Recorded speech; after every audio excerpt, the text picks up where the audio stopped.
everybody? We are back. It is Taped on Live, favorite Raiders podcast, favorite Raiders channel, favorite Raiders everything. We are back. You guys already know what to do. Hit the subscribe button, subscribe. Hit the like button if you like it. Hit the dislike button if you don't like it. Leave a comment if you like it. Leave a comment if you don't like it. And of course, you follow us on Twitter at the March on NFL, at Beauty Williams 18. Panda Supplements, use TDL 35% off there, right? Hit that Panda Supplements. I got the shirt on. Check it out, pandasubs.com. You know what I'm saying? So go there, TDL for that discount, 35% off. All right, guys. So we got another win here. We're on a 2 out of 3. So start of 0-3. The next 2 out of 3, the Raiders have won these games. And this is definitely another win of more than one touchdown. So we got a couple wins of more than one touchdown. So Raiders are plus 13 point differential with 2 wins. So, the 2 wins have been impressive. They've been impressive wins, I guess. Or like the opposite. When they start clicking. Yeah. When they start clicking on defense, on offense, when they start clicking on offense against, it seems like the teams that they're going up against are like these really big into cover 2 teams, too high shell teams. Yeah, that they got going that they really got going on offense against. But once they start clicking on offense, this is gonna be a tough team to stop. But obviously, that's been very inconsistent so far this year. Yeah. I mean, the last 3 games, I mean, they definitely have taken a step. I mean, they're like 3rd in EPA and on SIS and 4th on a different website, and they're moving the ball like crazy. They're really efficient in the run game and the pass game. I mean, Derek Carr has definitely played a whole lot better. He definitely looks like a totally different quarterback than he did at the beginning of the year. Just kudos to Josh McDaniels. I mean, kind of finding how teams are attacking them. I talked about this on the radio a lot, that he's really playing chess with these guys, man. Everything's a chess match. Everything's keeping teams off guard, because we're going to talk about the play action today. And even when I just posted a run breakdown, you guys are probably watching that. Before we post this. With that one, you're seeing a lot of single high from a team that played too high all year. I mean, they probably played the most cover 3 they've played. I mean, or Lovie Smith has ever played in his life this week. It was pretty shocking to watch, and it opened everything up for everybody. And that's why Adams still had a big game. He was basically able to get a lot of one-on-ones. You can't double team him when you're worried about the run. So he's playing chess, man. Because if all these teams, they're going to have to make a decision. Some teams are going to decide, like, oh, we're going to stop Adams no matter what. He's not going to beat us, right? And they're going to play too high all day. Some teams are going to make the decision. That's good. We'd rather you run the ball. You don't score many points running the ball. We would rather you do that than kind of be balanced. The Texans didn't. They decided they wanted to stop Jacobs, and it was it wasn't very fun for them. Let's just say that they're not a cover 3 team. I'm sure they didn't do a lot of cover 3 install. Exactly. And before you go on, okay. That's a great point that you bring up, because a cover 2 team, or a team that runs one thing and they major in one thing, and then maybe they are trying to get an edge on an opponent or whatever it is, and then they install something heavy that's opposite or completely different from really what they've been majoring in and what their base has been all year, right? You can detract that far from what you've been working on. You're essentially turning this game into a preseason game where you're installing a completely new scheme. Okay. And that's a huge gamble, and it clearly did not pay off for Lovie Smith. But sometimes things like that works, and when it works, it's like, wow, this coach, what an incredible coach, what an amazing coach. In this case, they just didn't have. They just weren't able to stop Jacobs. I mean, I can't wait for you to show some of his game from. Are you gonna break that down in your breakdown today? No. I did that separate. So I did the whole Josh Jacobs thing separate. Yeah. I'm gonna do a play action here. Josh Jacobs. I think the offensive line played really well in the run game. I think the pass game, they struggled though. It's kind of weird. I mean, they didn't weren't very impressive. I mean, they gave up a lot of pressure.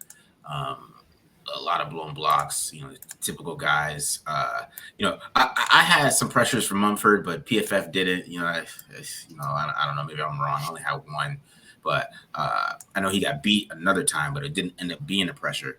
So, he's having a little issues there, getting beat just overall in pass pro, there's gonna be a guy that's just gonna tear him apart because who Yeah. knows who these guys are? I don't know who these guys are, and Who are they? Who are they?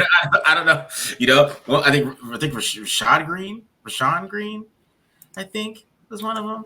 Okay. Jannard Avery was the other one. Okay.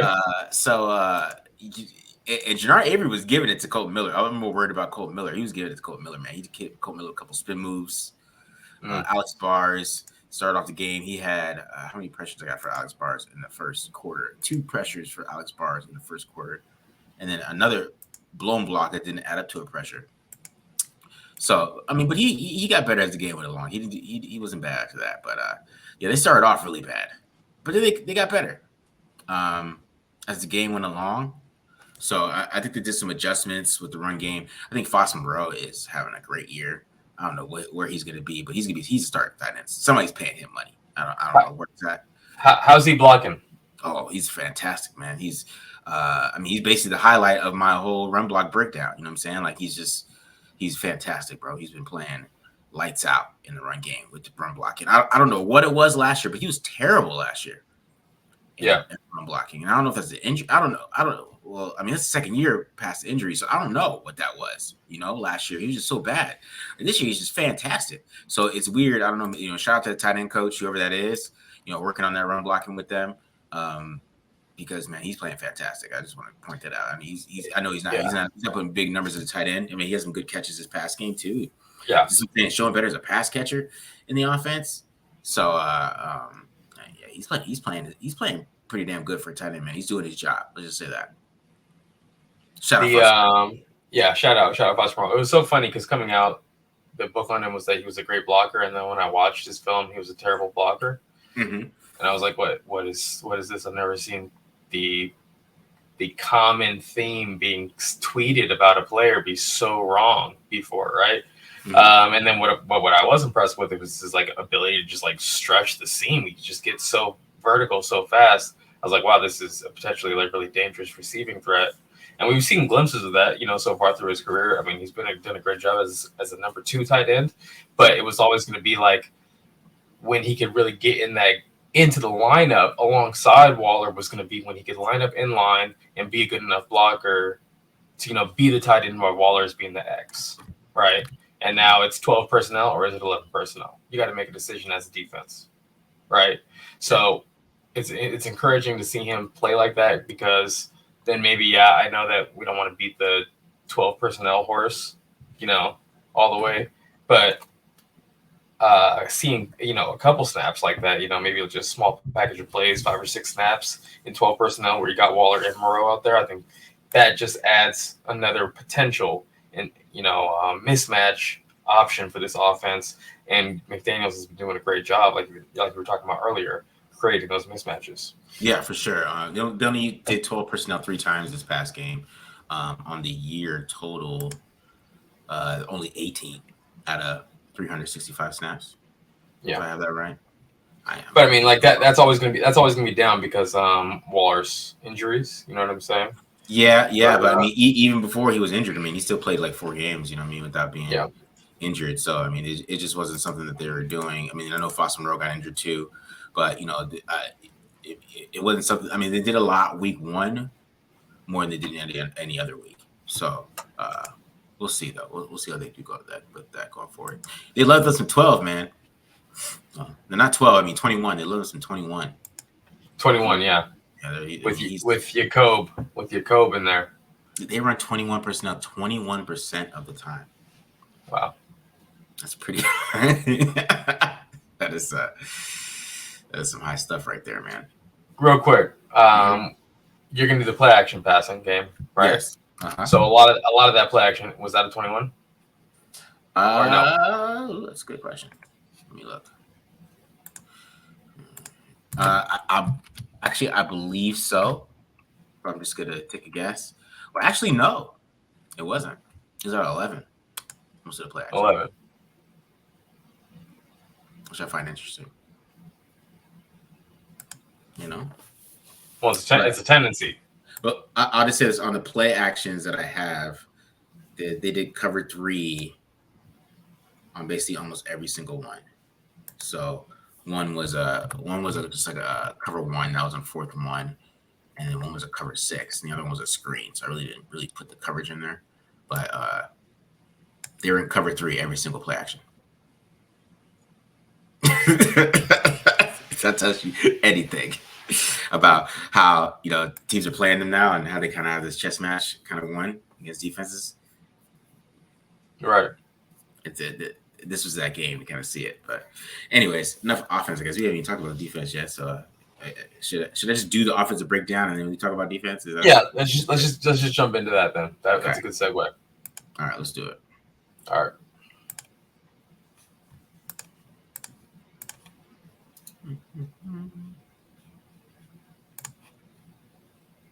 All right, so let's go ahead and check out this play action game, right? Let's start off with this first one. We talked about this play last week when they ran into each other. Here, let's watch them run it correctly here. The little, spur harpoon. Carter does a good job just getting this check down to Adams, doing his thing. Yak monster, Devontae Adams. So come back on this one. So you guys remember this kind of route where Renfrew goes in, right? Inside, straight up, then comes back out, and then you go right here from Mac Hollins. Call it harpoon. And you get the play action here.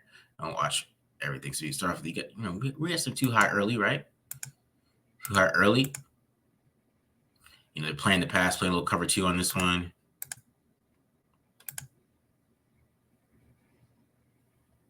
I'll say this is my cover 6 one though.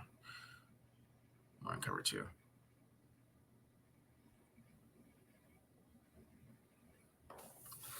Yes, so I mean, you see how the box looks early on, man. I mean, it's just kind of an invite to run early on. It really was. They did come out to stop the pass, I think, originally, which is kind of weird. There was a lot too high early on, and then as the game went along, it started to change a little bit. But see, here you go, another one. This time we do get the single high. We get the cover 3 look this time on this play action, and this one is just simple. We're getting basically an in route from Devontae Adams, right? Typical kind of play action drive route, right? And you get the kind of the comeback route from Mac Hollins. I mean, both these guys are open. I mean, Mac Hollins is open too. He's wide open on his cover 3, right? This is a great throw from Derek. I mean, you could tell, we talked about how they don't run this pretty often, right? I mean, this guy doesn't do a very good job of, getting back to his spot, right? He's super late, right? And it kind of opens up everything. And this guy's trying to get back to his curl flat. And it's a good read by Derek because, I mean, this guy's in the passing line, right? So this is good anticipation by Derek, knowing this guy's going to move this way and knowing that it's cover 3 because that's why he's rushing to get back to his lane because they're all confused. They're all out of whack a little bit. First down. Watch your backside. Quickie gets beat right here. Play action. Good pocket move from Carr right there. Just good throw right there, right behind everybody. To really drive it in there before that safety comes down and cuts it. Mm-hmm. Good throw. All right. Next one. They call this one a little prickin' speedo. We're gonna see this one later on too. But I also want to show this route that Adams does, man. He puts single Stingley. I'm not calling him Singletary. Stingley.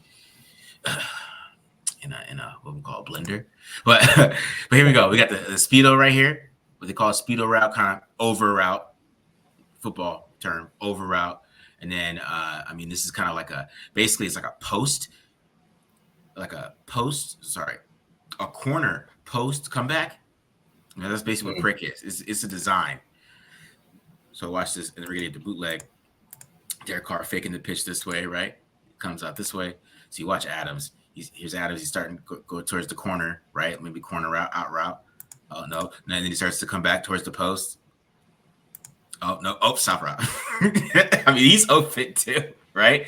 This guy's kind of a little bit in the lane, so Derek Carr would have to put it on him, man. But man, he put that right there, and Derek. I mean, I think this ball bounced off the ground, but we'll take it. And Kirksey's like, "Hey, challenge it." I don't know what Lovie Smith thought. Maybe I'll watch from the backside on this one. It's a good block by Matt Collins. Look at Matt Collins blocking defensive end. Look at that. Yeah. I don't know. After that one. Here, can you run that back to the all 22 on that prick route? Yeah. This is incredible. First of all, what we're seeing here, a corner post, that's a shake route. You only get a shake route off play action.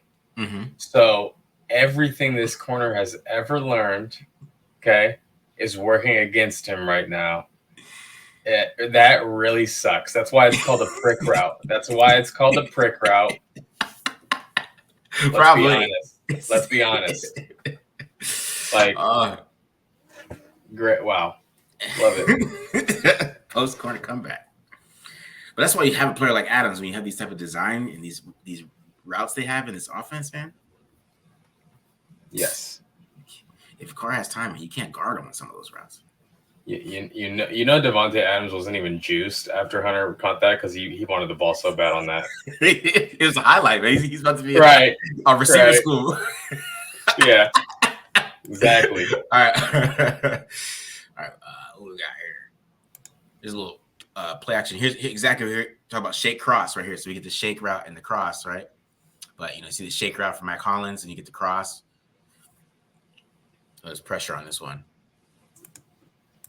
So, I mean, sometimes what I like what Josh McDaniels does is that he switches these guys.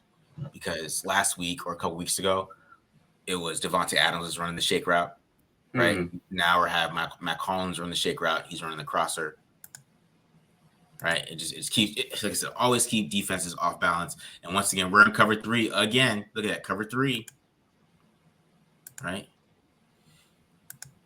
Terrible. I know if Derek Carr didn't get out of the pocket, he probably can hit Adams right there in the middle. He does a good job hitting Moreau right there, getting out of the pocket. First down. A little extra yardage. Yeah, tell you, Foster, he's balling, bro. He was getting into Waller's playing time anyways. I just want to say that. Like in the Titans game, he played a lot. Look at that. Pick a tackle, boom, physical, first down, get some yak. Check down. Yeah. Mm-hmm. That's what a tight end looks like. All right, here we go. Play action again. This is a comeback route. Play action. Look where we're playing. Look at these linebackers crash. You see these guys crashing like this? You know what I mean? Like he has Hollins on the dig too. Hollins is up in the dig.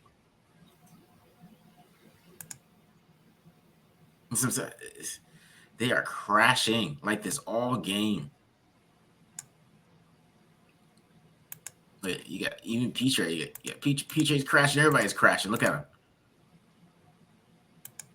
This is like some Tennessee Titans stuff. Derrick Henry. You know what I mean? Like you got to bring it against Jacobs. Yeah, you got to stop the run. And you're getting those one-on-ones. Look at all these guys in the box, bro. Look at it. Count was that? Was it? That's a full 8. That's an 8. That's 8 in the box, right there. Easy read. This is Derek Carr just playing pitch and catch. I said this game is a mental break for Derek.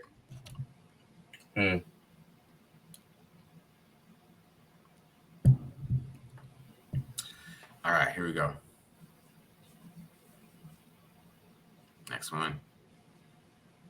The action. Cover 3 again. Can't double team Devontae. They're getting the same looks. It's the same route as before. Same exact play. You get the in route and you get the curl from Matt Collins. So I mean, they're not switching it up. I mean, this is easy peasy. This is what it's like. What happened like Derrick Henry, right? Watch these guys crash again. Play action. Good fake. Derek Carr is getting that ball out there too. Those guys are crashing. Look at them crash. Look at just wide open. Devontae Adams, all that space. Boom. Here we go. It's gonna be hard to stop from here on out. That's basically what I was watching. This is like, what are the Saints gonna do? What decision are they gonna make? They're gonna crash like this. Look at these guys crashing. Look at all of them. Yeah. All these guys. There's nobody back here to stop wide receivers, and they're playing coverage. They're playing zone coverage behind it. Not like they're playing man. Easy pitch and catch. There you go. This is the last one. This is my favorite one right here. This is called link. The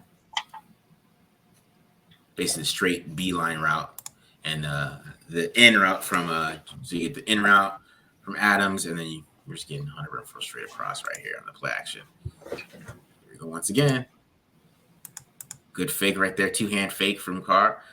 Right, they don't crash as much on this one, but I mean you still see them. They're respecting it, right? They're respecting it. They're not moving back, and now they're trying to get back to the drops. You even see this corner, Steven Nelson, he's totally out of his cover 3. He's not even dropping back. He's playing Mac Hollins, right? And that just leaves Hunter Renfrow wide open. Yeah. Weak hook defender needs to carry that. Corner's probably playing man on the backside, but yeah, someone had to be there one way or the other. Yeah. And you're talking about, one of these guys was to take him right on the cross. Yeah. That guy passed the hash there. No, but he's too worried about Josh Jacobs. Yeah, exactly.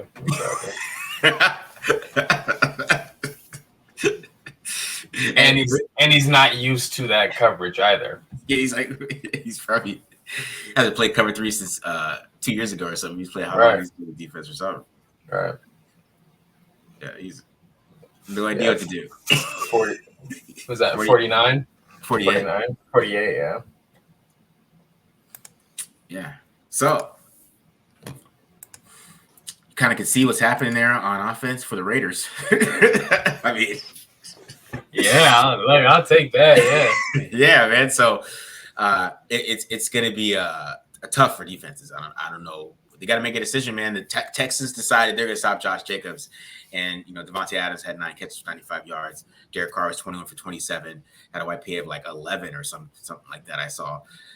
He threw that 1 touchdown, passer rating of 116, and Josh Jacobs still had 7.2 yards per carry. So, yeah, I mean, I don't know what these teams are going to do, but I think most teams, because it's the NFL, and we know how, no matter how much things change, NFL defenses do not like to be run on.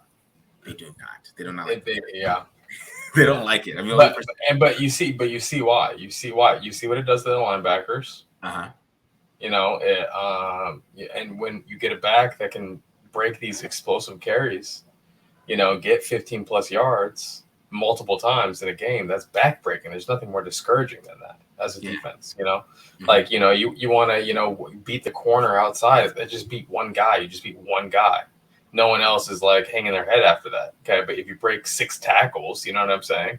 Like, that's demoralizing, especially if it happens over and over and over throughout a game. That's why at the high school level, when you have like these star backs, like that's it.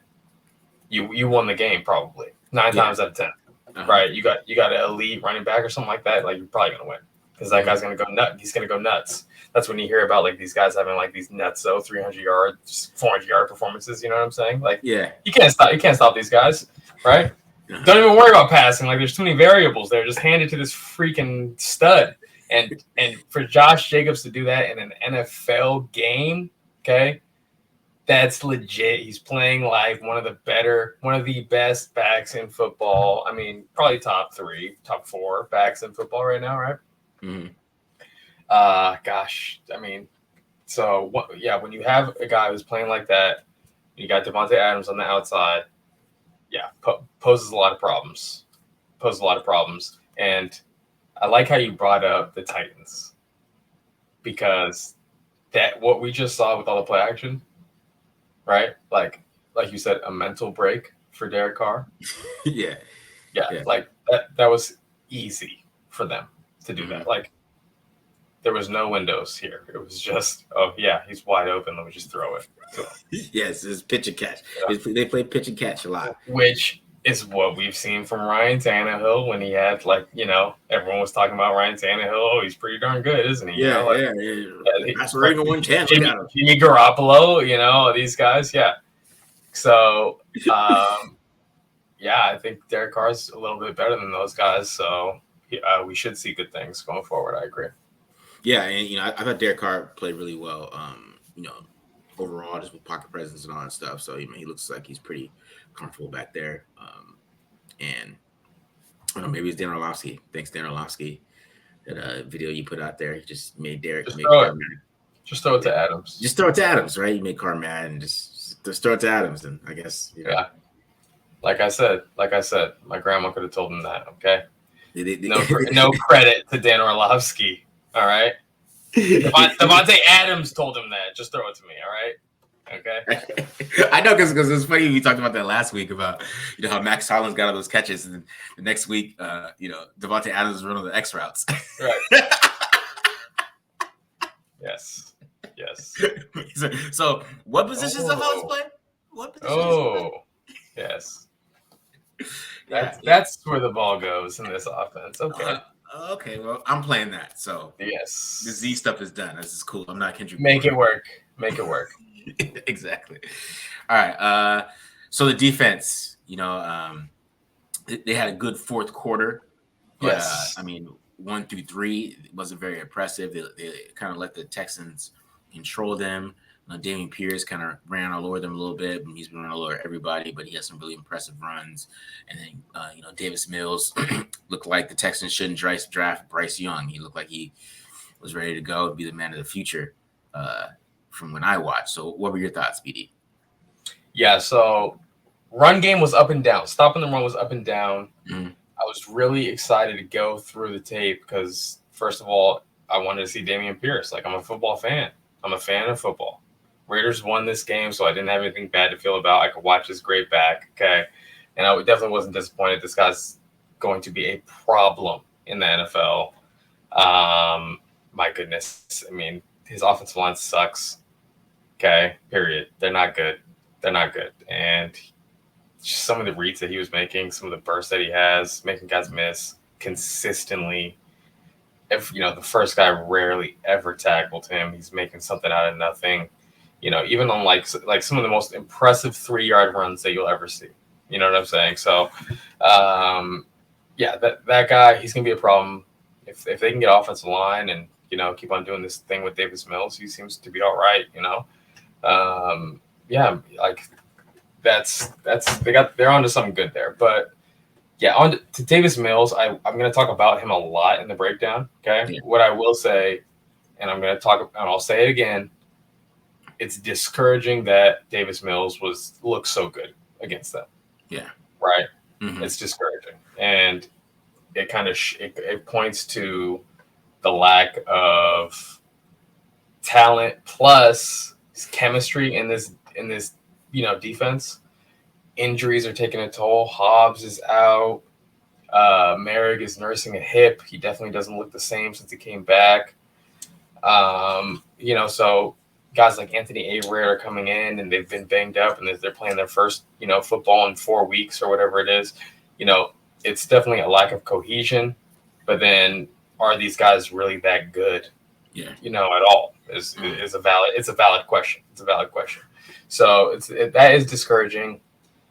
Especially because I would hate to see Max Crosby, in his prime be wasted. Raiders have losing seasons and they can't field a great defense around him. Gosh, that would be terrible, right? So defense in the back seven has to really shore it up. They did some interesting things at the end that made life tough for Davis Mills and ended up resulting in winning the game, to be quite honest with you. So they tightened up, but they like you said, it was really only in the fourth quarter. Mm. We saw that start to be successful. And I'm about to show you what they did in the breakdown. So I'll just jump to it. Anything you want to say first? Go ahead. Right before I say that, I was watching the sounds of the game, and after that last touchdown in the fourth quarter, I guess Patrick Graham got the whole defense together and told them that it's mental. Like everything's mental. You guys are just playing, having mental mistakes. And then you saw Jordan Simmons. He's like, he's right. You just got to execution, and then they play better. So after that meeting, it's interesting. Right. I've never seen Patrick Graham coach in real life. I've never seen it. So it was interesting to see that. Yeah. I got to watch that. You got to shoot me that after this. All right. So let's jump into this. First things first, let's talk about Dameon Pierce. Okay. What did the Raiders do to stop him? It was easier said than done. First of all, let's check out this play right here. Okay. We got 92. Okay. Butler getting penetration. Turning this into a very, very quick forced cutback, okay, for Pierce. Okay. This doesn't look good. It's not starting off great. Look at the center gets beat straight up, okay, and he's going back to away from the lead blocker. His lead blocker cannot help him where he's about to go, okay. All that being said, puts the Jets on, okay, and turns it into a freaking explosive play. Like how? First of all, this jump cut right here to evade Perryman. Like Perryman is like, what? You see Perryman just kick up all this dirt here on the ground. And then I would say 9 times out of 10, Abram at least gets a shot on this guy and, hits him around his legs or something like that. He can't even reach him because the burst is just too incredible, And then to come up here to the second level where Trayvon Merrick is and sidestep, backstep. Thank goodness for Daron Harmon, a wily vet knows how to just hold on to a leg for dear life. For real. Okay. 4th and 1. I can't remember off the top of my head right now. I know it was I know they only needed 1 yard to convert on this one. They line up in a funny little look. Okay. Pierce gets back next to the quarterback. And this is just really like almost like a drill. Okay. This is almost like an Oklahoma drill. Okay. And you just watch Dameon Pierce, watch him. Okay. He's going to play hide and seek with Denzel Perryman. Okay.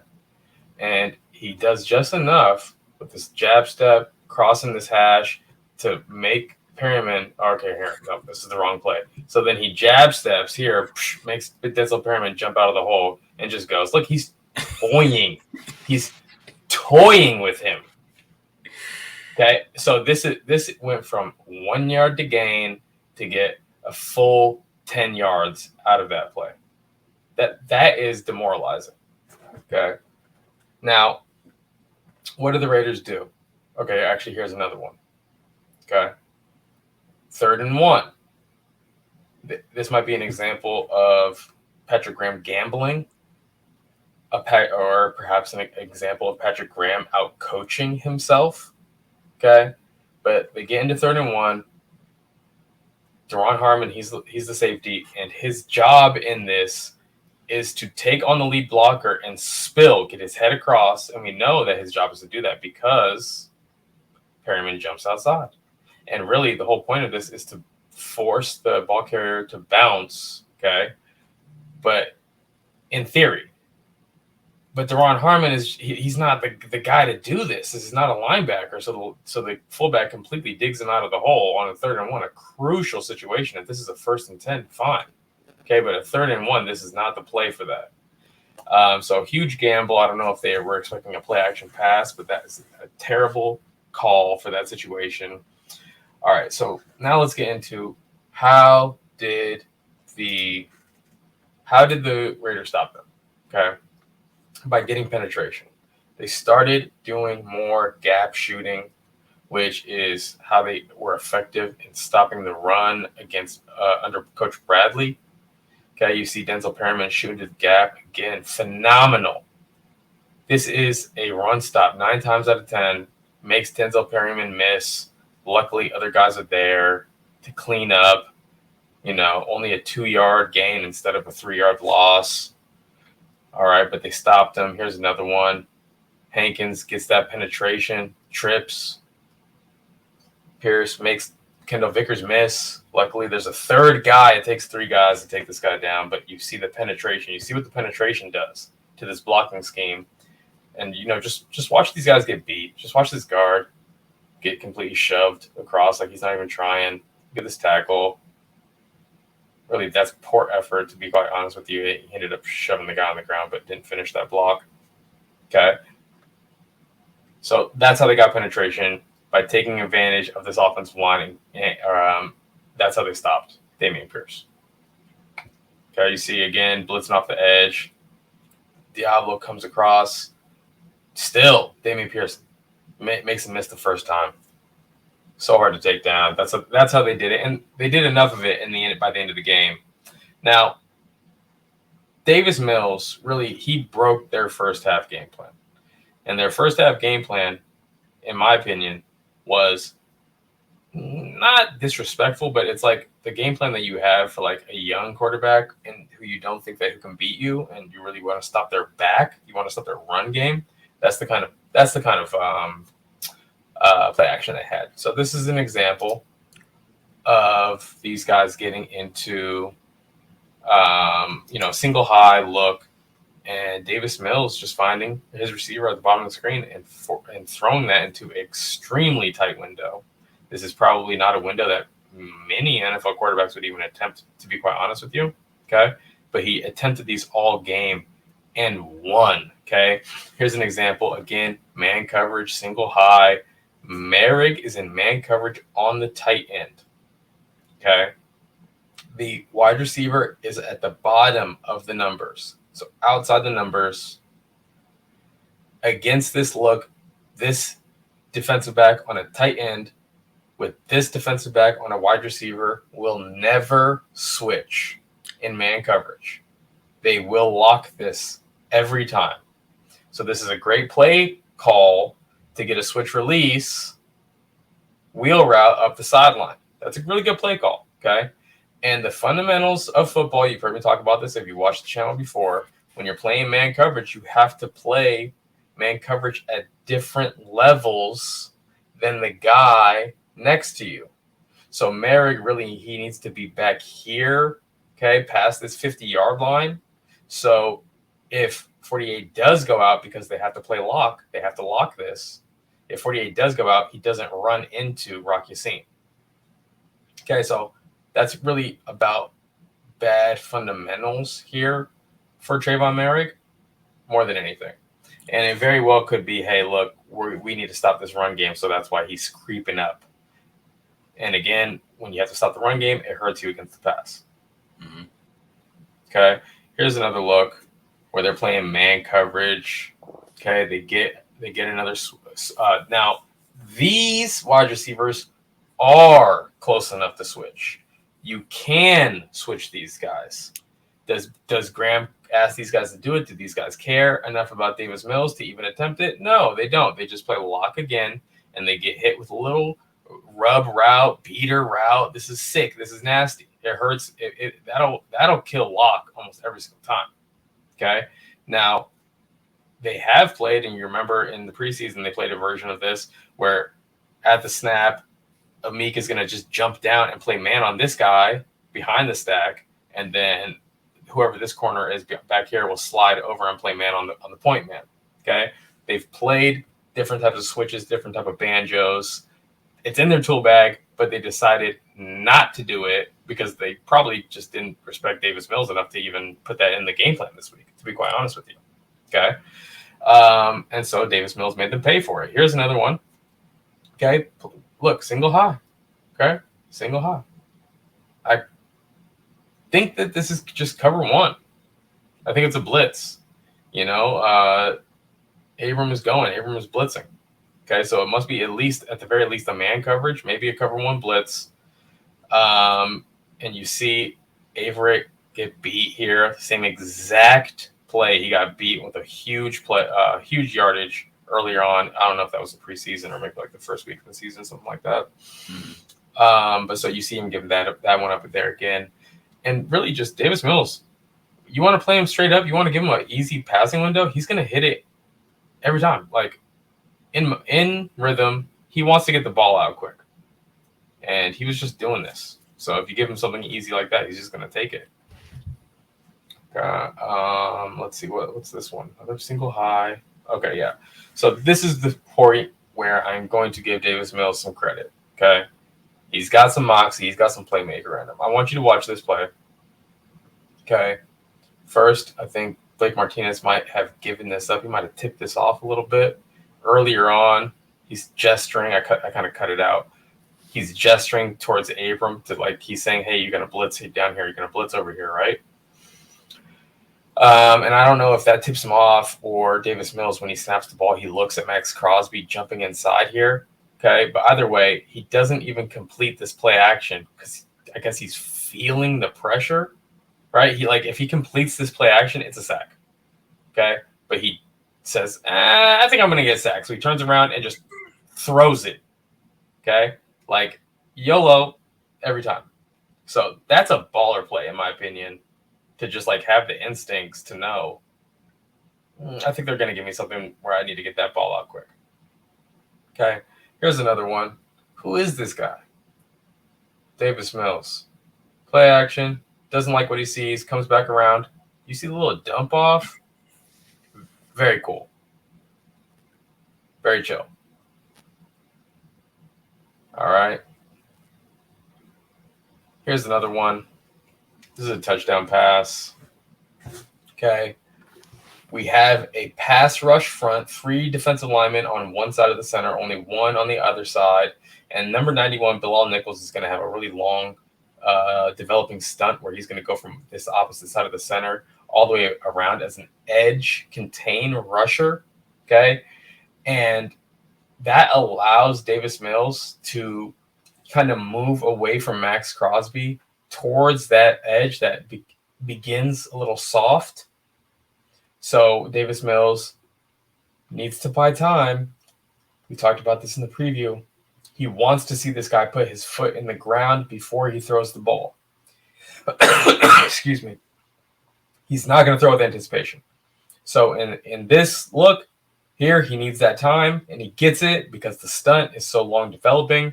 Hangs in there, and really just throws it in the perfect place against that coverage. I do also want to talk about Trayvon Merrick here. This is called palms. And I got to take this back. I said in the instant reaction, we have to do an instant reaction if we're freaking contractually obligated to do it. Right? We have to. Okay, we have to do it. So I misspoke. This is why we do the review show. They're playing a coverage called Palms, which is a variation of cover 4. And it looks a lot like cover 2, okay? But it's a pattern match. And when 2 goes vertical, okay, it turns into 29. Notice 29 starts keying the out of 1. And because we're going to get ready to jump that, if 2 goes vertical, because we're passing 2 off to the safety.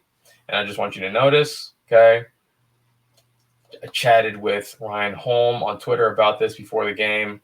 We decided that, hey, inside release means leverage step inside from Trayvon Merrick. Notice how before the snap he starts off directly on top of this receiver. And the receiver takes an inside release. He's not on top anymore because he just backs straight up. And just that, I think, is putting him in a really bad position. The other thing that's putting him in a bad position, I think he's not trusting his hips. He really wants to stay on top of everything. And, you see how far he gets back in comparison to Daron Harmon. He's like a full 3 or 4 yards further back than Daron Harmon. And I just think that's Trayvon Merrick nursing his hip. He doesn't really want to open his hip. He wants to back up and play downhill on everything. Okay, so they did have to end up switching it up. They did a good job of switching things up on Davis Mills in the fourth quarter. Okay, we see this play right here. Starts off Looks like they're playing cover 3. We got a guy on the numbers. We got a guy on the hash. We got a guy on the hash. He's probably going to get out here to the numbers. A single high safety. But no. 30, Deron Harmon. He runs back here to the near hash. Trayvon Merrick stays on his hash. Corners bail. We're playing cover 4 now. All of a sudden, started off cover 3. Turned into cover 4. And I think that Davis Mills was anticipating, okay, this corner dropping off and this linebacker dropping to that hash. So he throws his back shoulder a little bit. He throws the back shoulder to this guy because I think he's thinking cover 3, cover 3, cover 3, cover 3. And then all of a sudden, last second, it's cover 4. So he throws that back shoulder. Doesn't really anticipate it. Okay. So that was a good job by the defense. Here's another one. 29. That's our outside corner. He's on this wide receiver. 21. He's our slot. He's on this receiver. 25. He's a safety. He's all the way out here on this tight end. Man coverage, right? Single high. It's going to be man coverage, obviously. Okay. At the snap, well, right before the snap, Amik Robertson could have done a better job disguising here. But he is making sure that the quarterback is not looking at him when he's doing this. So I just will point that out. That's part of disguising too. But so he is peeking, making sure that this quarterback isn't looking at him while he's backing up. And then they're going to turn this into cover 2. Look at Trayvon Merrick down here at the bottom of the screen. He's playing outside corner in a cover 2. Okay. And I think what's happening here is because we're identifying Davis Mills pre-snap, he's identifying what he looked up. Okay, we got that safety in the middle of the field. We've been killing him with this cover 1 against this cover 1 all day. Let's go. Let's get the ball. He looks back. All of a sudden, oh, they're dropping into zone. What am I going to do? Right? Okay, and it's forcing him to hitch and find a guy. All right, so let's just watch it from the end zone angle. Okay, you see him, he's looking around. You see his feet start getting a little panicky. Okay, you see him take those 2 hitches. Okay, it's just enough time. It throws this off. It's not on time. Okay, that's the biggest point. Now, sometimes this comes back to bite you. I just want to point this out to everyone, okay? When you put guys in positions where they're not used to playing, like Trayvon Merrick playing corner on the outside here, especially when he's hurt, okay? You see them make mistakes like this. So Trayvon Merrick, when he's playing cover 2, and he's playing corner in cover 2, he's got to take the out of 2. Okay, so this guy settles outside of the numbers. That's Trayvon Merrick's guy, but you see how far deep he is, how far back he is. He needs to be here defending the sticks.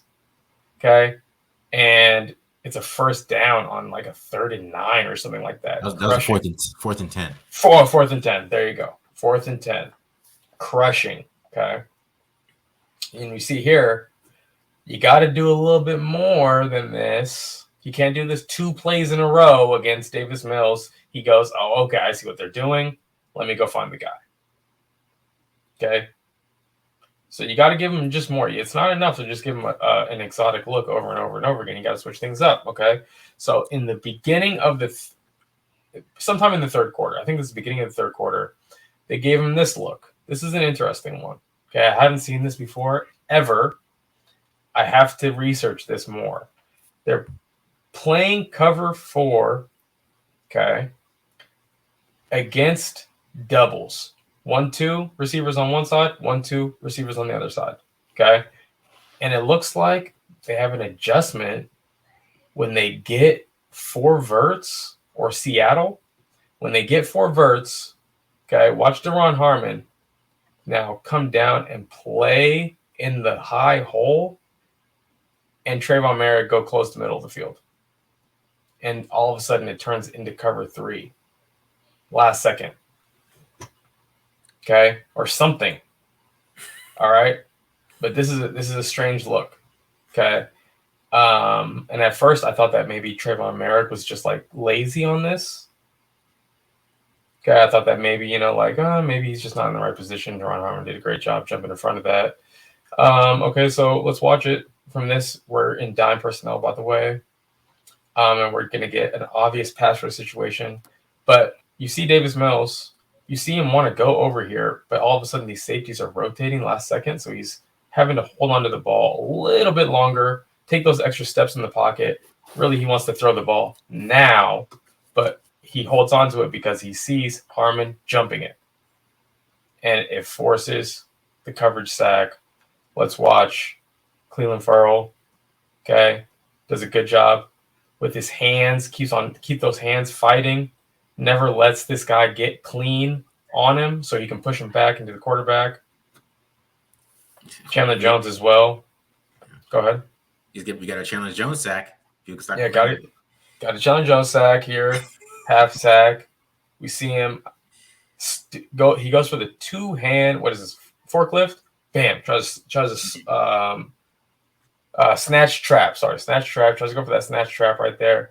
Doesn't work, but what does happen is that it forces 78 to really rotate his hips a lot more than he wanted. And you see how it makes it such an easier angle for Jones to get to the quarterback.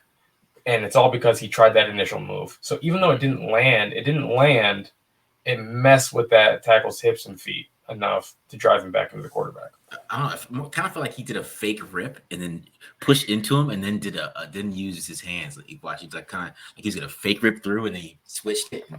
Yeah, hump move at the end. Yeah, look, we had him. He's 27. Right, and look at 78. Like what the hell? I thought he was gonna do a rip. Damn. I mean, that's how you get inside somebody, though. But I'm just saying, it's crazy. Yeah. All right, so let's go back to the coverage. Remember when we were talking about doubles? 1-2, 1-2, playing cover 4. What do we get? Seattle again. And watch what happens. Same exact thing. Throw on Harmon, jumps it. Trayvon Merrick closes the middle of the field. Okay, and this time it results in an interception. Bam. Okay, so doing things like this,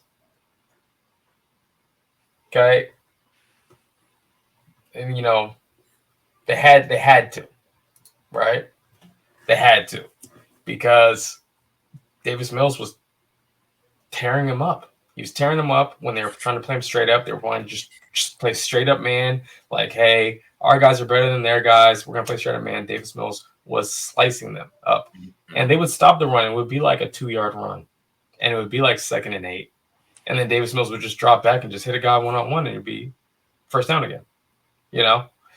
So that's why late in the game they had to come out with all this stuff that you kind of reserve for better quarterbacks. It was like the Matthew Stafford and Mahomes and Herbert package. Yes. Yes. So, but that's a negative. That's a negative. Yeah. And I'll tell you why. If you have to do that for Davis Mills, what are you going to do against Mahomes? Right? You can't even beat Davis Mills with just straight cover 1. He's tearing you apart in cover 1 with no-name receivers here, right? That's concerning. That's concerning that Rocky Sin and Anthony Averett just can't win. They can't get wins against these guys. So, that's pretty upsetting. Hopefully we see these guys improve as the year goes on, and they've played a lot more man coverage, I would say, this week. Yeah. They've been playing steadily more man coverage, like going back and watching them in the beginning, because I was watching some of the Chargers in the Cardinals game. They were playing so much more zone than they were playing in this game. But they started playing more zone as the game went on, and that's when you started seeing them play a little better in coverage. Yeah. So maybe these guys they're just Rocky Sin, he's a zone corner, right? Mm-hmm. Nate Hobbs, a zone corner. Anthony Averett, he's a corner. I don't know what he does good at this point. So that's, yeah. And I don't know. Yeah, we'll see how much more zone they play. We'll see how much more man they play. But right now it doesn't seem like they're really comfortable in anything at this point.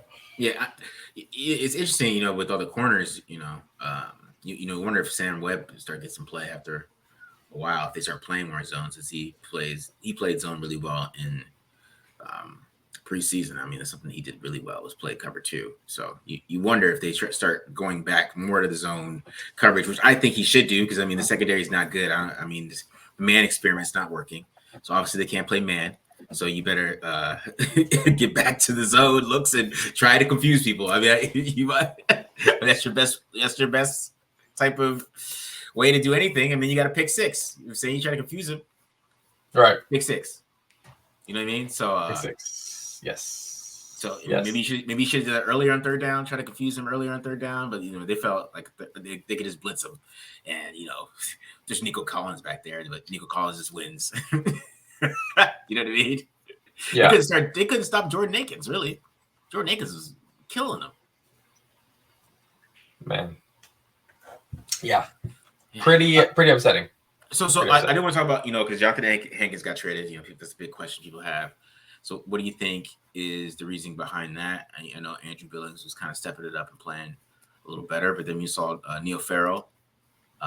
You keep calling Matthew Butler. He did get slimmer, so I'll give you that. Neil Farrell did get a lot slimmer. I think. Okay, who is who? Which one? Which are they? 93 and 92? No, 94 is 94 Butler. and 92. Okay, 94. 92 is Farrell. 92 is Farrell. 94 is Butler. These guys have barely played. I don't care, honestly. Make some plays, and I'll care. No, I'll get it right. Yeah. So. Okay. I did watch Butler. Mm-hmm. I did watch Farrell. Yeah. I did watch Farrell, and his pad level is just way too high. Yeah. So he's not effective. We're not able to see any of that athleticism, any of that speed. We saw some good get off.